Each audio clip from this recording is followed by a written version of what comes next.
Hi, I'm Sarah Massett, and I am going to show you how to make a quick and easy DIY foaming hand soap. This recipe uses really easy to come by ingredients and of course Young Living essential oils for all of their wonderful therapeutic properties. So to begin, you're going to need a foaming hand soap container. That's the kind that has the foaming pump, this part. This is important. If you don't have a foaming hand soap container, your soap won't foam and it'll just squirt all over the place. So make sure you have a foaming hand soap container. I happen to have one of the Young Living Thieves hand soap containers that I'm recycling. Of course, Young Living offers Thieves foaming hand soap that you can purchase like this or as a refill to fill these containers, but I don't happen to have any of that left, so I'm going to be making my own. They also make an awesome lavender hand soap if you're interested in a different kind of scent.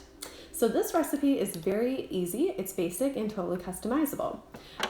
You'll never buy hand soap from the store again because it is so cheap to make it yourself. The first thing you're going to do is put water in. Water is literally almost the entire container. Up to here, leave about an inch from the bottom. We're leaving room to make sure that we don't overflow when we put our hand soap pump back into the container. So this is just regular tap water. You could use distilled water if that's your jam, but I use tap water. And there you go. So I filled it up to about an inch from the top. The next ingredient that's going in is Castile soap. Castile soap is a super versatile ingredient to have on hand in your house. That's why I buy it in these giant containers. I get this at Wegmans. You can also get it at your health food store, Amazon, and probably most drugstores. This is the Baby Unscented from Dr. Bronner's brand, and I like it because it is gentle and unscented, so I can enjoy the scent of my essential oils. My recipe calls for 2 tablespoons of this Castile soap. I don't measure, so I do 2 squirts. 1, 2. Feels perfect to me. Next up is some kind of vegetable-based oil. This is going to give your hands a little extra softening and just especially moisturizing during dry months. This is a vitamin E oil that I happened to purchase at Trader Joe's, and I'm almost out of it, so I'm going to probably use it up. But if I was feeling quick and I didn't have time to dig up a fancy oil like this, I would just use the olive oil right off my kitchen counter. My recipe calls for half a teaspoon, so a tiny squirt. Here we go. And again, I mentioned this is really empty. There we go. Tiny squirt of vitamin E oil. The last thing you're going to put in here is, of course, your essential oils. I've chosen to stick with my Thieves oil for this recipe. So I'm using Thieves Essential Oil Blend, which is cinnamon, lemon, eucalyptus, rosemary, and clove. We all love Thieves for its immune system supporting properties, which makes it perfect to add to hand soap when you're trying to cleanse and keep things clean. So I'm going to do about 10 drops of my Thieves essential oil.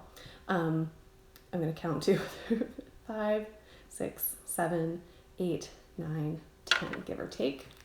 Can't hurt to have a few extra drops fall out. Usually when I make my recipe with my Thieves oil, I like to complement it with orange essential oil.